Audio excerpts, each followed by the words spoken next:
going live. Hello, I hope everybody's doing super well. I'm super excited to be here today with my very good friend, Tina Margaret. This is Ageless and Unapologetic, the midlife conversation, and we are episode 1. How's it going, Tina? It's really good. And you know what I like about this is that you're kind of like at the beginning of that midlife like meltdown. And I'm like at the end, like I'm post-menopause, although there's 85 plus symptoms, right? And we can have a lot of us have the same, those like regular ones, but then a lot of them can be really different. The thing is that you have way more like in your stage. And then as you get to my stage, they're less and less, but you can carry 4 or 5 of those symptoms well into your 80s. So it's kind of neat that we get to talk from both perspectives, but we are definitely unapologetic. That's for sure. And I'm sure over the course of, however long we do this with each other, which we're thinking is going to be a really long time. So we hope that you hang out with us, when you see us go live, say hello, let us know where you're here.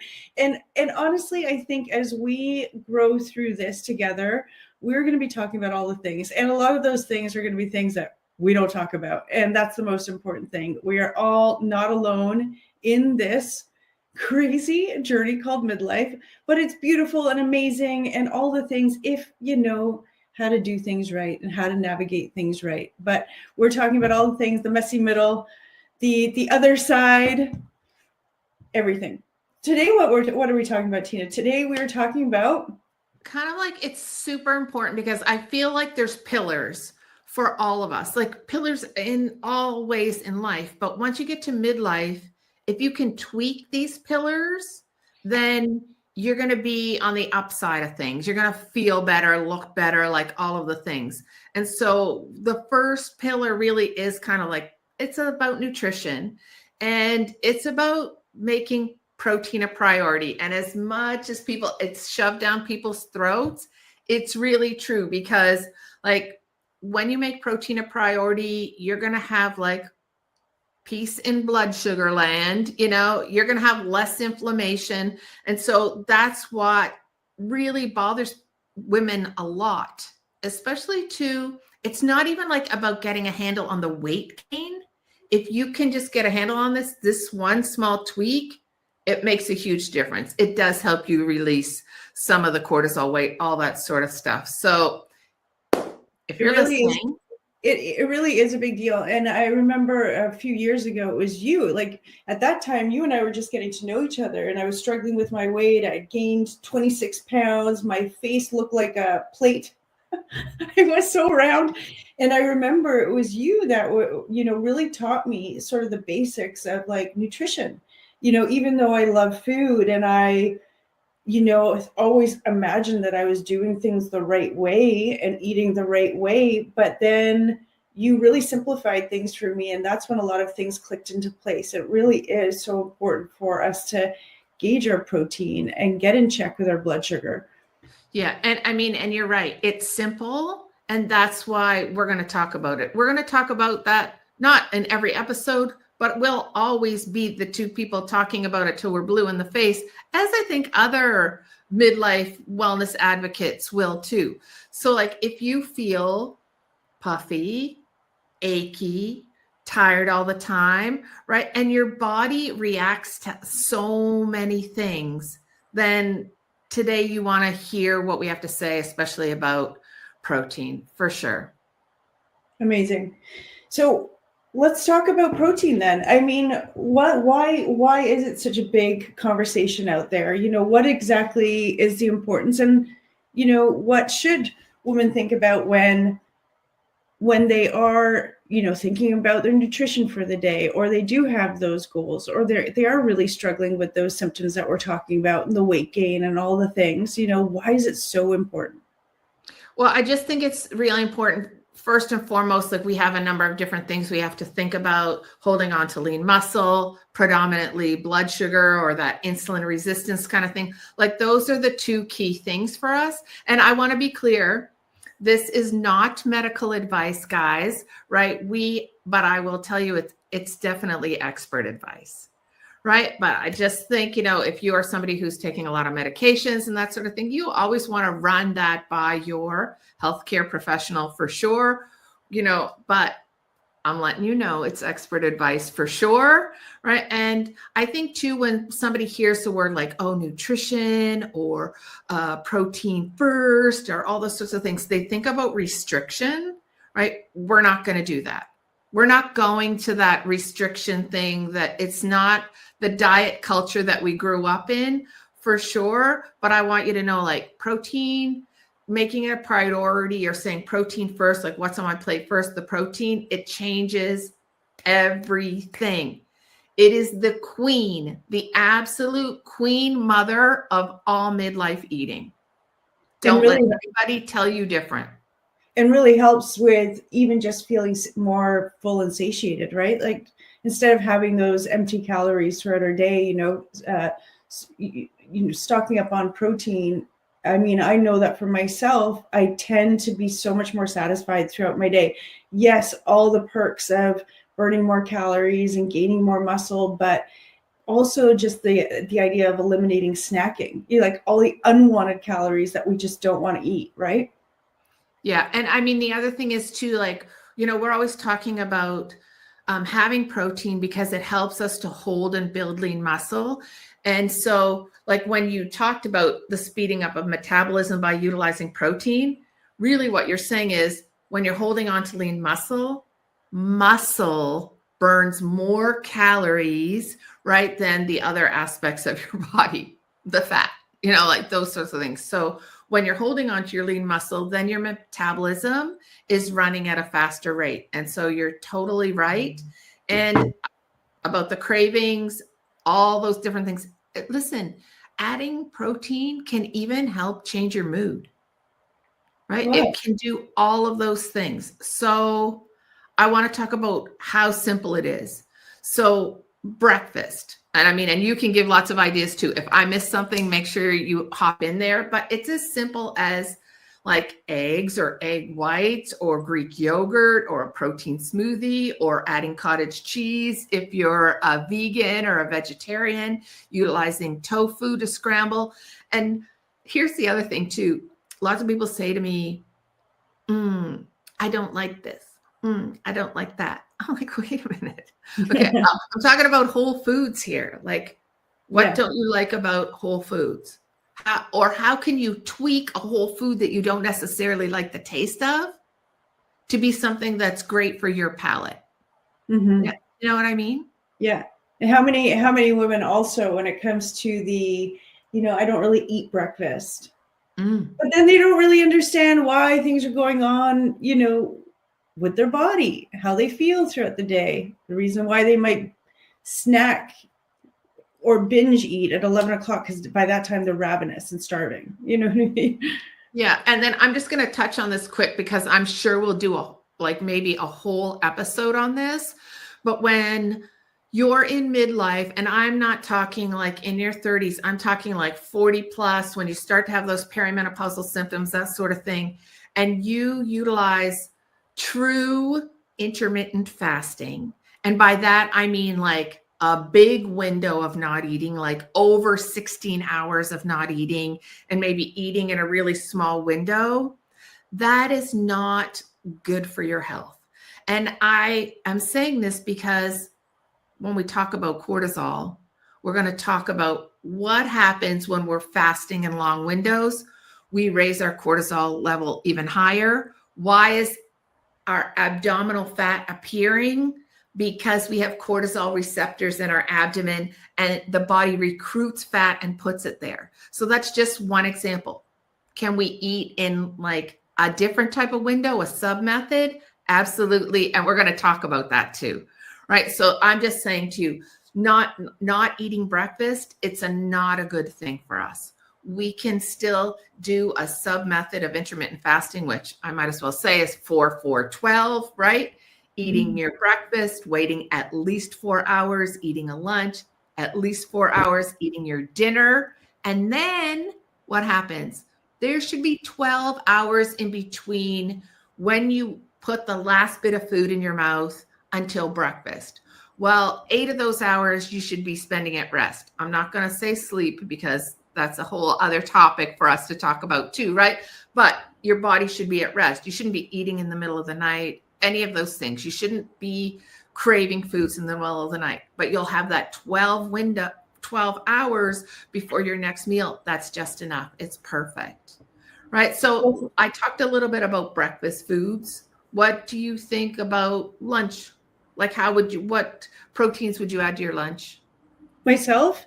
Yeah. Oh my gosh. Well, first of all, I really do love to plan just because that's the way I get things done. You know what I mean? And I hit my goals that way. So for lunch, I love a chicken breast. I could do, I'm actually just prepping, pre-prepping like kind of chicken patties that I can easily heat up throughout the week. I don't mind having cottage cheese. Cottage cheese is awesome. What else do I like? Oh my gosh, steak, cottage cheese, turkey, lean turkey. That's usually what I end up reaching for. Do you eat any fish?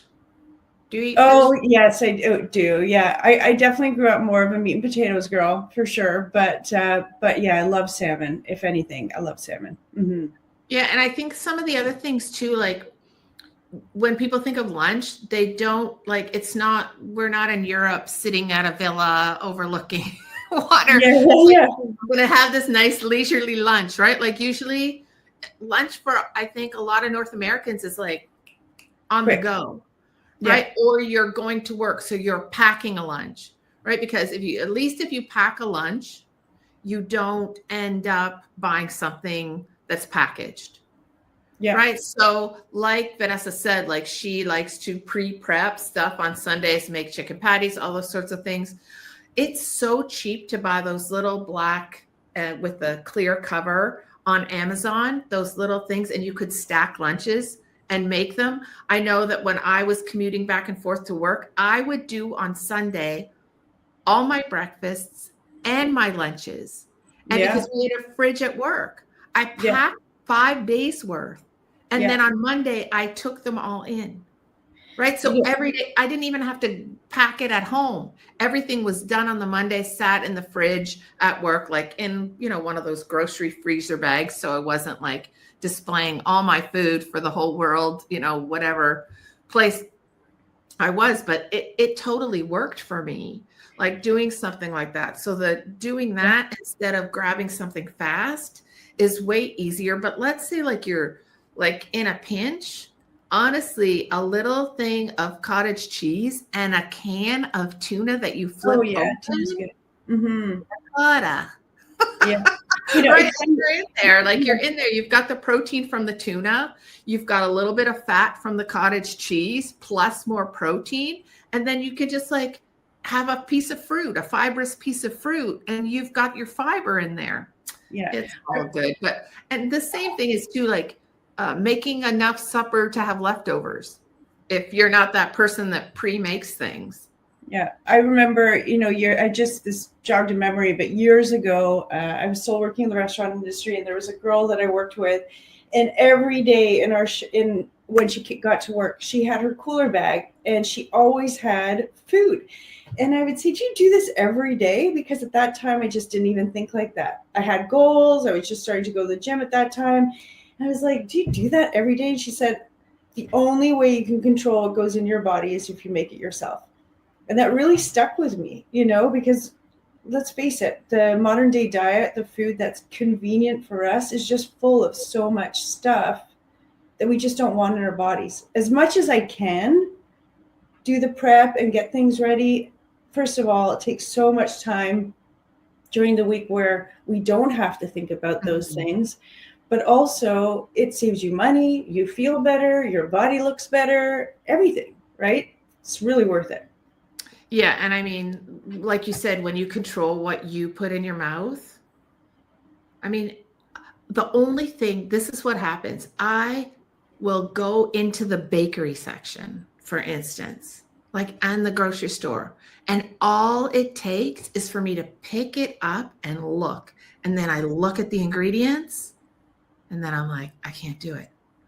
It makes me put it down. So Wow. because you see like either, like all the sugar that's in there or all the preservatives that are in there, or just like, there's like 100, you want to buy a thing of cookies and there's like, 50 ingredients and you're like, oh no. Yeah. No, I can't do it. So I think that's like a deterrent for me. Mm-hmm. I'll even read like, the crusty breads. I'm like, oh, so nice. Look, no. It works. When you start eating properly and you feel better and your mind is clearer and your energy levels are up and it makes such a big difference, and you think you're into yourself, especially at this time of year, it's new, it's the new year and everybody's like, I'm going to cut out all the things, but that leading up until now you've really enjoyed all the things, but you've decided that you're now going to start eating better and you start feeling really, really good. And then a week from now, you're like, oh, but I really want that. And then you eat it. And what happens? It doesn't feel good. You just don't feel good. Your energy goes down. You're like, oh my God, there's too much salt. Your like heart is palpitating, and then you're thinking to yourself, like, why did I just do that? And when you really make that shift and then you go back just for a minute, you feel it. Your body tells you what's good and what's bad. It tells you all the time, right? Yeah. Amazing. I want to go back to the blood sugar thing because we talked first, you said like, if you're not eating breakfast and then you get into that craving in that snack mode, that's kind of like your blood sugar dropping, right? You wait until you're hangry to eat. Mm-hmm. Those sorts of things. That stresses your body so much. Like you wouldn't believe. And when your body is stressed by that, like when you get to did you know that you totally increase your inflammation, your bodily inflammation? Oh, wow. Just by being hangry. And then, so not to mention like, oh, the crazy cravings or the energy crashes. And I know every single person in here has had that feeling where you're like, you get hangry or you're hungry, because I am a hangry person, but I don't do that anymore. But I used to, my husband would be like, okay, you need to eat, but I would get shaky and you start to sweat and you're shaky. And the only thing you feel can cure that is like shoving bread into your mouth. Mm. Have you ever? Yeah. Have you ever had that feeling? I have. Years ago. Yeah, but I don't know why it is bread, but it's something about like shoving bread into your mouth. I did a duathlon once. When I was doing triathlons, it was the beginning of the season. So a duathlon is just the bike and just the run. And my blood sugar dropped so low. And I was like careening in on the bike, and I finally finished. And it was sponsored by President's Choice, which is like, all the President's Choice, but they had all these trays of President's Choice cookies. And I literally got off the bike. I can only imagine. This guy was like finished his race and he had this plate and he was like snacking on it and the cookies were right there. And I grabbed the cookies off his plate and just shoved them in my mouth. And he was just looking at me. My God.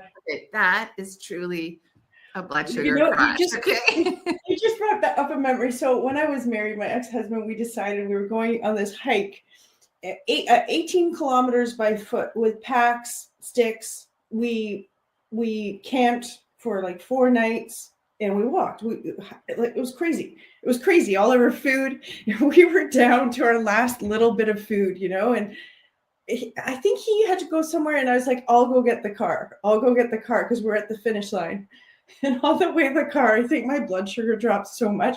I like stopped with my backpack and I'm like, oh my God, and there was like 1 can of tuna.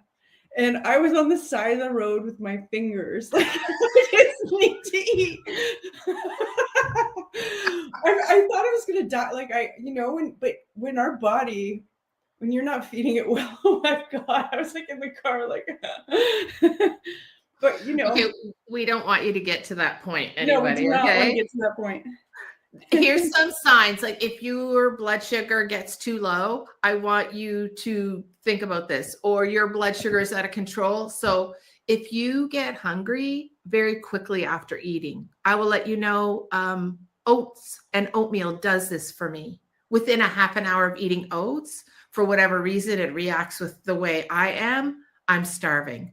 The other thing to remember is if you're having a protein shake for breakfast, protein shakes are fast acting, right? They're fast acting on our blood sugar. That's their job.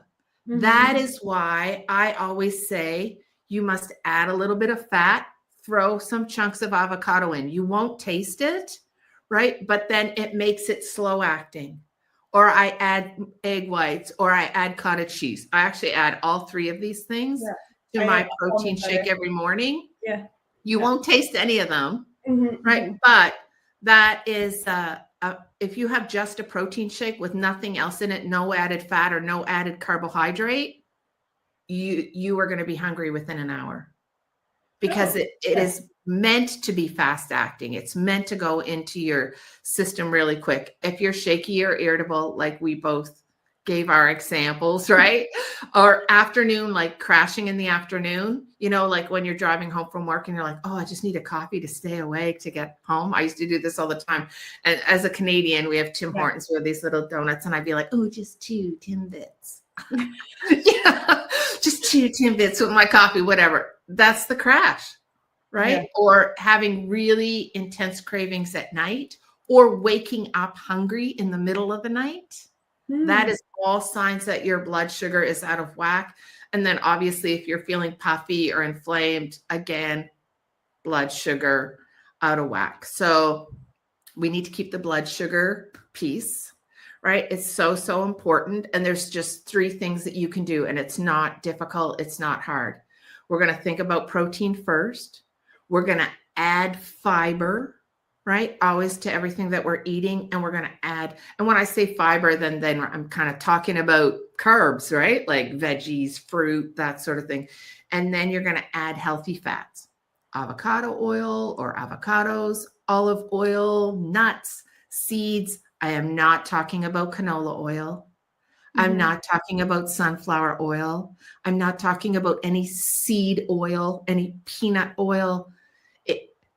Almost every food in the grocery store that's packaged that you look at will have palm oil or canola oil. Both are the devil.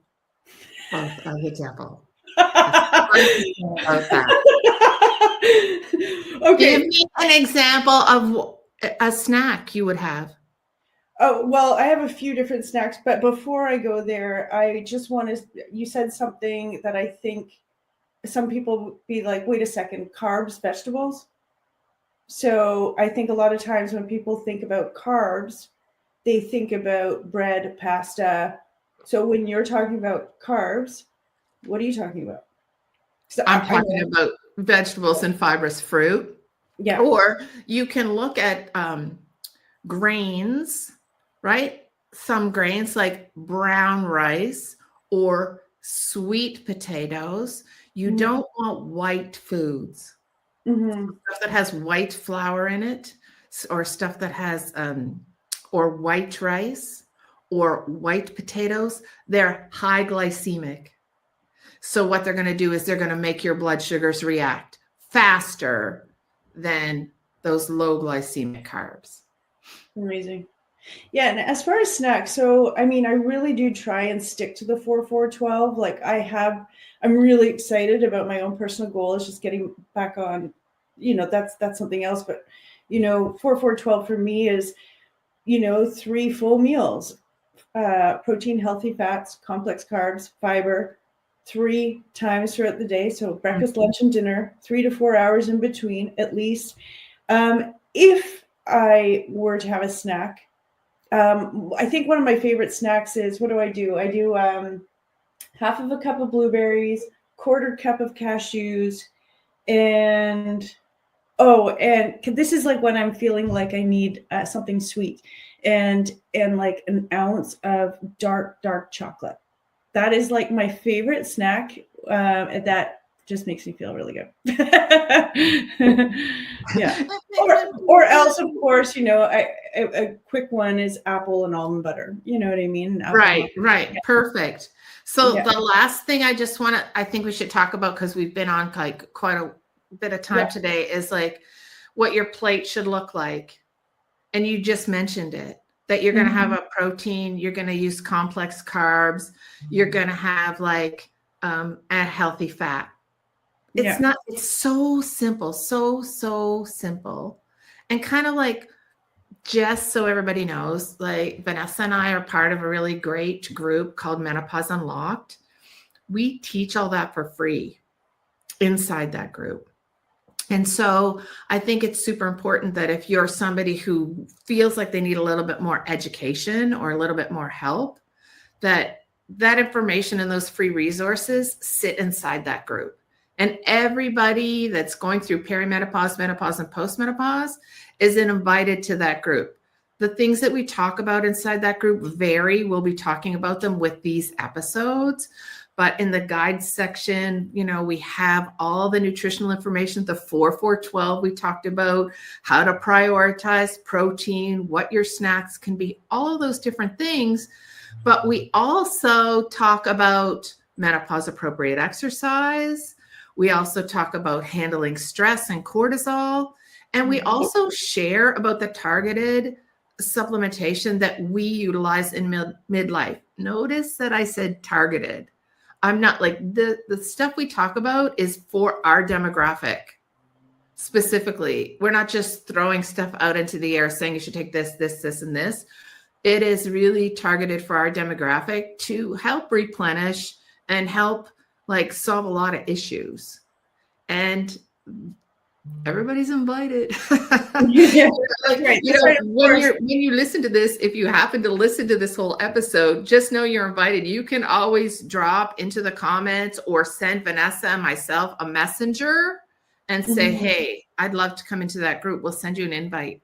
Of course. Type group in the comments, actually, if you're someone that's like, I want to hang out with these girls a little bit more often, and I also want to learn all the things. Type group in the comments, and for sure, once this is over, we'll go check those out. We'll send you an invite for sure. There's 64,000 women and counting in there. It's just a really great, high value, high engaged community. So we'd love to have you there. To close things out, I'm going to give you guys like a little thought thing that you might want to do. I want you to think about doing like a 7-day experiment for yourself. If you're that person that's feeling puffy, joint pain, inflamed, those sorts of things, this is what I want you to do. I want you to do a test. I want you to remove one thing, either stuff that has gluten in it, right? And the reason I say that is we don't necessarily have gluten allergies in midlife, but we will have gluten sensitivity. So if you're bloated, right, you feel inflamed, you feel puffy, that sort of thing, think about giving up anything that has gluten in it for 7 days. And then I want you to track these things. Think about these things.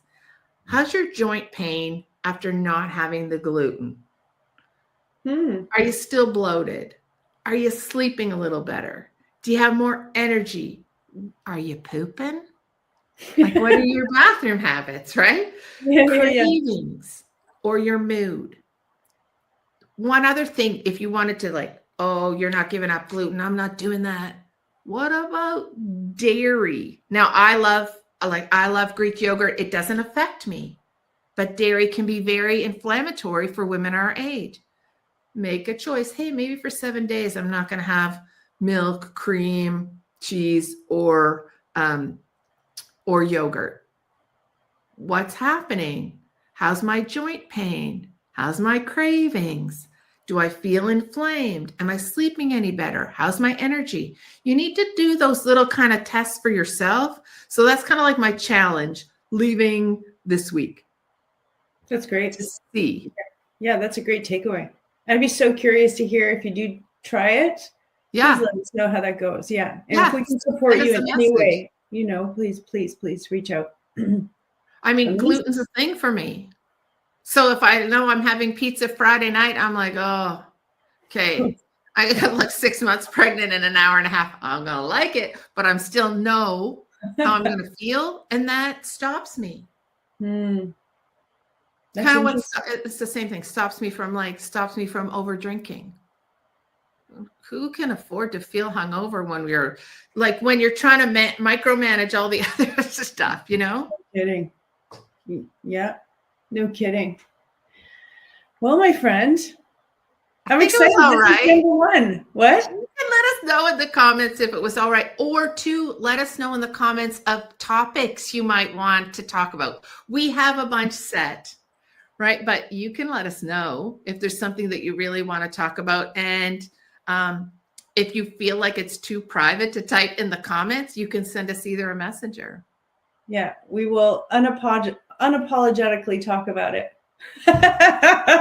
Oh, we will. Yeah. Amazing. Well, everybody have a great day. We're super excited to be here. We'll see you next time. Ciao for now. Ciao for now.